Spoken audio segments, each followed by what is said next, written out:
All right, well, welcome to this edition of the Shane Christopher Neal podcast show. This one is exclusive to Canadian Beats Media, canadianbeats.ca. Make sure you check out that website. Tons of great interviews, tons of great photos, tons of hardworking Canadians that are putting in the extra effort to get artists to you so that you can learn more about them, to learn about their brands, to learn about their music, and to enjoy their music. canadianbeats.ca. So this episode, I decided to reach out to a friend of mine that I met, I guess about 3 to 4 years ago when I was doing the Max Inc. radio show. And somebody put me onto this band called Phear, Phear. They were out of Mississauga, and clearly that's not the name of a country band, but rather a kick-ass Canadian metal band. And although I have a love for metal, I don't have a complete love of metal, but a little bit. Love Iron Maiden. Got to see them a couple of times. A huge fan of Bruce Dickinson's voice, and when you listen to Patrick Mulock sing from Phear, totally resembles that of Bruce, and you know, a couple of other metal bands as well that I enjoy and I've seen, and some recently. And I just thought this would be a great conversation because there's a great story here. This band works hard, number one. They're always out there playing in Toronto and on the metal scene. And, you know, metal isn't always easy because, let's face it, there's not a ton of radio airplay for it. So you have to create followers. And this band has done a great job with that. And the best news of all came in the past few weeks when they signed to RFL record label out of Pittsburgh, Pennsylvania. They're a metal label, and that doesn't mean, quote, the band has made it, but certainly they're moving in the right direction, and they're a lot further ahead than many metal bands are right now who are trying to find support from a label or a distribution company. And so awesome news for the band Phear. And I saw Patrick about 3 weeks ago. I was hosting the Dead Daisies show along with Hookers and Blow at the Phoenix in Toronto, and Phear opened the show. I had the honor of bringing the band to the stage. It was the first time that I saw the band live, and man, did they kick ass, and they deserve everything that is coming their way, and I can just see how things are really moving in the right direction. And Patrick's got some of the coolest metal clothes that you have ever seen, courtesy of his girlfriend. We might get into that as well. Patrick Mulock, it's coming up right now, right here on Canadian Beats Media. All right, so we're ready to do this thing, and I just want to set the scene here a little bit. I'm in a darkened room. The blinds are closed. The candle is on. I'm ready to be romanced with, you know, some great country music or something instead. I'm talking to the king of Canadian metal now, Patrick Mulock. How are you doing, my friend? I'm doing well. How are you, sir? I'm doing great. And to set the scene further, we met a number of years ago. I was doing a show on Max Inc. Radio with Bobby R. Rock, and we knew Basha Lijak, who was singing with Step Echo. She did a song with you called Heaven. It was about 3 hours long, and a great song we played on the radio, and we also played Reagan's Dream.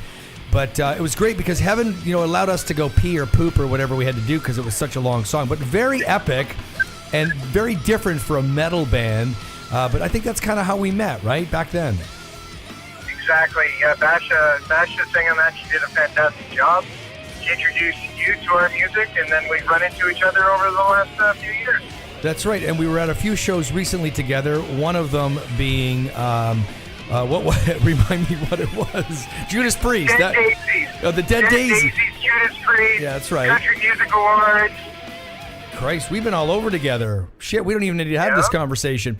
But that's right. So you opened up, the first time I'd seen you in a long time, you had opened up for the Dead Daisies, and that's the first time I've ever seen your band perform. And I mean, obviously, I've listened to you a number of times. I appreciated you allowing me to introduce the band and such. But man, just an electric, just a vibe, you know. And live music today is so important to selling yourself because nobody's buying any music. And you've got such a great live show. How long have you played with that band? You guys just seem to gel. It's like magic. Well, the existing band actually has a new member, Pat Rogers, on guitar. Tyson is no longer with the band. He exited the band just, I guess, under a year ago. But we've been together as Phear since 2015. So not terribly long in dog years, I guess. But we all have a past together. We all know each other. We grew up together. Two of the guys in the band actually live in my house. So we spent a lot of time together. So you really get to know them. So what was the I guess the beginning when you started? Was it you were on a mission to get a record deal and we're gonna get to that, but to get a record deal or just to have fun and play or just to create great music, or what was the initial, I guess, drive behind you guys putting this band together? Well, okay. First of all, we've got some history there. I was in a band called Rampage Local, and I ended up leaving Rampage Local to play in a band called Eidolon. I don't know if some people remember Eidolon with the Drover Brothers, who were got onto Megadeth for a while there. Anyways, so, and then I stopped music for about 10 years. 10, 12, whatever the length I stopped. So I had a party with the original guys from Rampage, and I had them over to my house. And we listened to the old stuff, we laughed, and something we said, you know what, we were pretty good. Well, at least we thought we were pretty good anyways. And we thought about putting that back together, so we put it back together, but it didn't work for everybody's schedules. Other people were in other bands at the time, and just couldn't see, but I got the bug again.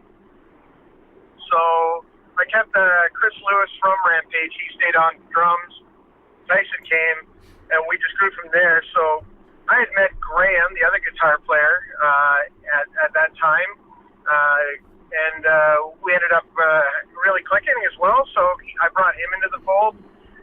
And then we always used a local player, Stan Mychek, on bass. He did everything for Rampage and Phear, and then we finally decided we wanted a bass player full-time. And I'm making the story way too long. So anyways, we got it together. We had a good gel. We decided to really concentrate on live playing, and it was just for fun in the beginning, but it got bigger faster than we ever expected. And by bigger, I'm not saying that, to the hills, but it got bigger than we expected. So we started to get a lot more serious about it, and it got to the point where when you're performing, you're designing the light show, you're sort of managing things, you're handling all the accounting of the band, you run out of time. And to make it bigger, we decided less than a year ago that a label would be the next step for us.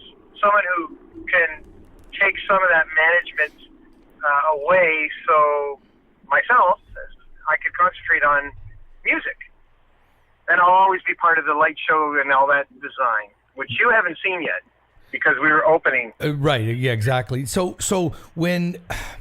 now you're focusing on getting to a label. Now, what steps do you take to do that? Like, do you do showcases? Do you just reach out and contact them and say, come and see us play? Do you send them music? I mean, how does one reach out and get the attention of any label? And we'll talk to the one that you recently just signed with, but how does that kind of happen? Or is it just very organic? Somebody just all of a sudden, emails you and says, hey, guess what? We've been checking you out and we're interested in you. Well, we did the steps. We did the steps process to reach out to labels. Like, we have some contacts in the industry, of course, from my past, and I reached out to them, and we did the proper things that put your website together, get on your Facebook, get on your Instagram, get on your Twitter, do all the necessities to make it work, to have some volume before you even get to the record company. And so we did all that. We tried to take care of that to the best that we could manage with doing everything else. And to be honest, we put together an EPK, we did some PR, we did a cover song of the Maiden, Rhyme of the Ancient Mariner, which is completely unique, found success and all these things. So we put together something to show them. And I know that's a broad paintbrush to say, but to be honest, it was a radio station in the States that were big fans and played us a lot that introduced us to John, the president of RPK. Actually introduced John to the music, and John just loved the music. And we've been talking ever since. And we just decided, let's do this. You've got a great website, fearband.com. Very colorful. The green is just, I mean, that's your brand, right? That color of green. And you have the... Yes, we call it green. And you have the ring there that you wear, and it has the green light. But I mean, just a great brand that you have. So if I was a label looking at this, I would sit there and say, like, you've got all your ducks in a row here. You can listen to music, you can watch video, you can search for anything you want on this, and you're going to get what you want out of this website. So I'm sure that was a big part of it. I want to ask you about the music, though. So to me, I listened to you saying you're an amazing metal singer. So have you always been a metal singer? Have you gone to different genres? And I guess my question, besides maybe just the fact that you like it, is why metal? Because metal's tough, because it doesn't get a lot of airplay, because there's not a lot of stations that play it, right? They're very niche kind of markets, and you know, it's we're top 40, and especially country now is all over radio. You know, was it kind of a challenge doing metal? And did you ever think, shit, man, maybe we should have thought of doing something a little more commercial if we wanted to get a record label? I've always been into metal. I mean, as a kid, Judas Priest, Iron Maiden, Kiss. I guess Kiss is hard rock. Deep Purple. I mean, I could go on and on. As far as singing, well, this is you're gonna love this verse. Of course, I started off as a drummer, but you're a drummer as well. But I know what I already know what happened. You started because I've heard this so many times. You started as a drummer. Way too many women wanted you, and you needed to become a lead singer. Is that true? Strangely enough, that didn't happen. Well, you'd become a bass player if you didn't want women. Come on, face it. No kidding. or keyboard player. Sorry, keyboard player. Yeah. To be honest with you, so I was a drummer in one of the bands I mentioned, Rampage, that I started, and loved it. Loved playing drums. Had a monster kit. Got to play all over Canada, and that was great. But we needed a singer, and we had this fantastic singer, a gentleman, a metal singer from before. His name's Doug Adams. He was in a band called Witch Killer, and I'm trying to remember Get Down, Rocksteady. Anyways, Dougie was our singer for Rampage for us. It was fantastic. So I kind of got a bunch of chops from Dougie singing backup with them. So when Dougie couldn't do it, Doug owned Pyrotech, and he toured with everybody as a pyrotechnician, and he got very busy. He couldn't do it anymore, long story short. And so we auditioned a bunch of singers, and it just, you know, by that point, I was singing. The singers that we auditioned, unfortunately, we weren't anybody, so we got who we got. And the guys in the band felt that I could sing better than them. So a bunch of opera lessons later, and then I am what I am. So you grow up, you use all of your influences growing up to develop your own voice. Right. So are you the main songwriter in the band, and how do you write songs? Being a metal band, and I'm asking that because I don't know. I don't play in a metal band, and is it a rhythm that comes up? Is it a drum beat kind of feel? Is it a guitar riff? And how do you write songs? Do you write the lyrics first? Do you listen to the melody? Do you create it all together live off the floor? How does Phear do that? There's a whole bunch of different ways going on. Graham's a very principled music writer. Graham writes a lot of the riffs, but he brings the riffs to the table. And then Chris is going to add drums, and Bosch is going to add bass. And I usually wait till it's semi-done musically. And I'm the principal lyricist, and I also write the melodies, the vocal melodies. But when I do it, it's pretty funny because I usually stand there and just spread out gibberish, right? And I get the pentameter, I get the rhythm of the melody, and then we'll take a story that I read, and I'll write about it. And then I'll take those words and try to make them fit the melody that I came up with. Maybe it's backwards. I don't know if there's a right way or a wrong way, but that's the way I've done it. I like doing it. Sometimes I get a feeling out of the music that's written that, it's really, like Reagan's Dream was very thrash and aggressive. And I watched The Exorcist at one point, and I said, okay, I'm going to write about that. I'm just going to write about that movie. And it organically happened that the Reagan's Dream, although everybody thinks it's about the devil, it's actually about the human spirit trying to survive. It's Reagan inside there trying to survive. So anyways, I wrote about that. And that's the way we do it. So there's a lot of writers in this band. Chris Lewis is sending out some lyrics. He's also doing that. That's the drummer, just by the way. The bass player has written a new song. It's not titled yet. And he's working on another song. Graham, again, the principal writer, he's throwing out songs like crazy right now. So lots going on. And that's sort of the way we're doing it. So you signed with, or will be signing with RFL Records. And you had mentioned to me they're out of Pittsburgh, Pennsylvania. So now how has the game changed for you? So because you've done all the work, and I know you made that comment about, having that support, the marketing support and all that other stuff, but what are their expectations of you? Because in today's world, there's definitely expectations of the artist besides just putting out songs. And what are your expectations of this record label as you move forward this year? Well, the reason we decided to go with RFL is, well, first of all, our whole thing was about exposure. I mean, there's not a lot of record labels left. There's not. So when you're going with an independent, I wanted someone aggressive. I wanted someone. John pretty much spoke to me first via text and everything like that every day for months, right? He wanted this band, and I had some wants. I want more European exposure, where metal is a little bit better accepted. Right, and absolutely. Like that. And I wanted to understand distribution. And John, and so my expectations about this whole thing is more people will hear Phear. More people will have access to Phear. And we'll build the brand. If anybody, we're doing what we love, and we get to take it a step further. Yes, it's great. To make millions would be fantastic. Who wouldn't love that? That's something you love doing. But it's not the same as it was, and we fully accept that. We just want people to... I want to tell my stories to a much more people. How's that? And that's a great answer, because and with a label, now you have a little bit of power to get on maybe a bigger tour, right, or a bigger bill at a festival, whatever, Heavy Montreal, I don't know, whatever it is. And again, more eyeballs, more ears listening to your music. It sort of changes when you have a label attached to you as well.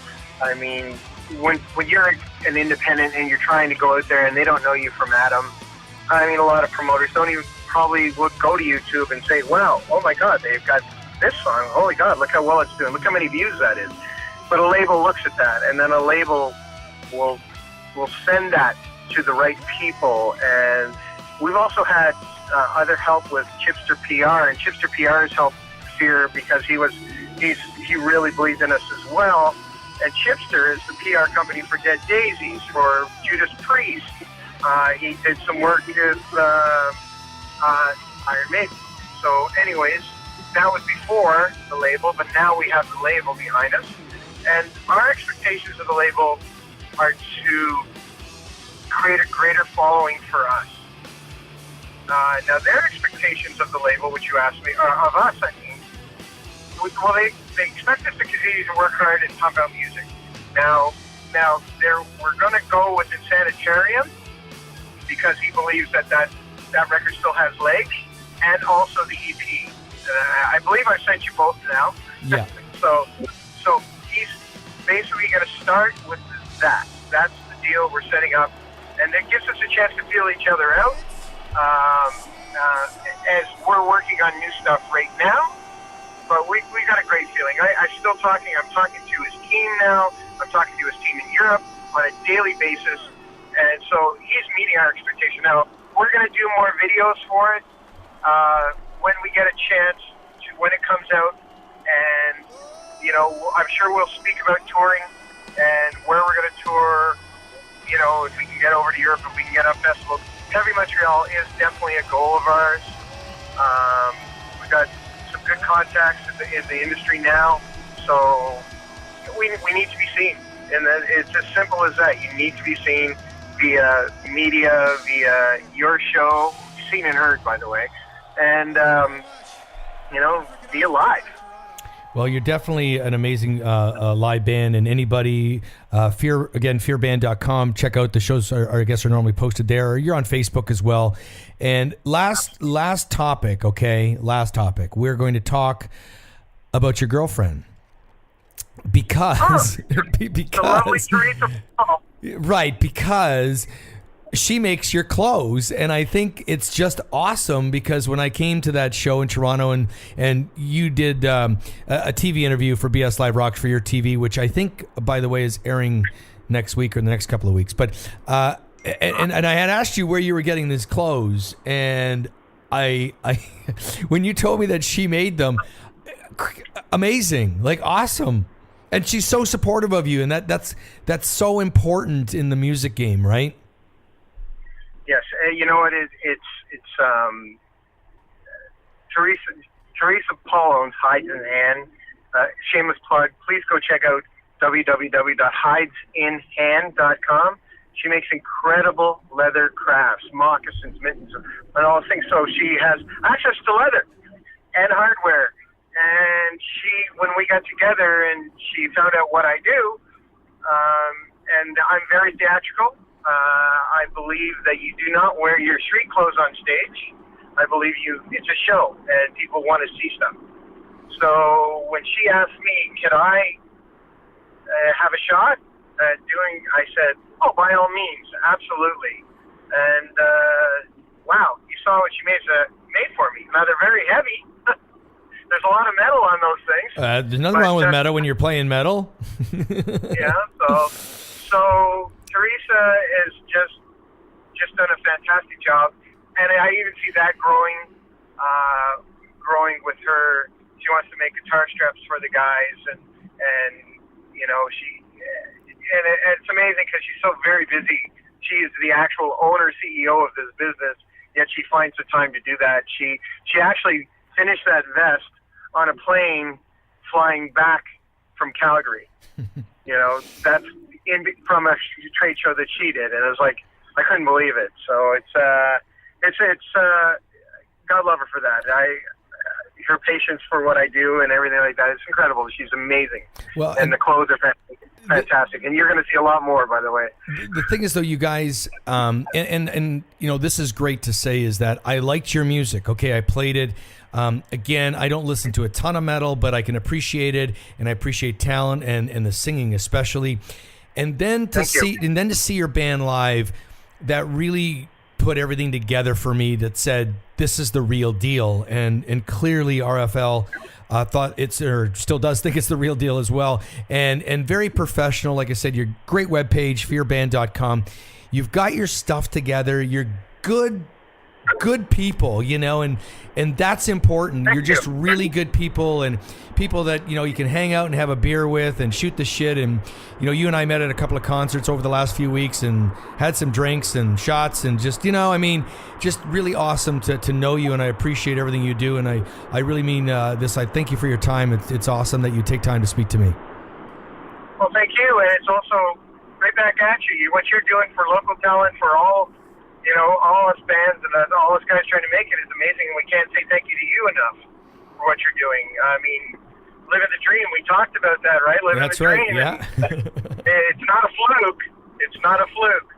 It's a lot of hard work, and we both know that. And I think what you're doing is fantastic, and I love our friendship. I think it's fantastic. You're Pennsylvania. You're a friend, and I'll do anything to help you as much as you're helping us. Well, I appreciate that. And so here's the goal, okay? So within the next 2 years, you're going to play the Forum in LA, and I am going to be hosting it live for SiriusXM. That's the goal over the next 2 years. How's that? Good? Let's set it up. I think we just got to do it. We got to make it happen. Okay. Here's the deal, too. You got to come out and introduce us at Heavy Montreal if we get that gig. Oh, 100%. That'd be awesome. All right. All right, Patrick. Thanks, brother. Thanks for your time once again.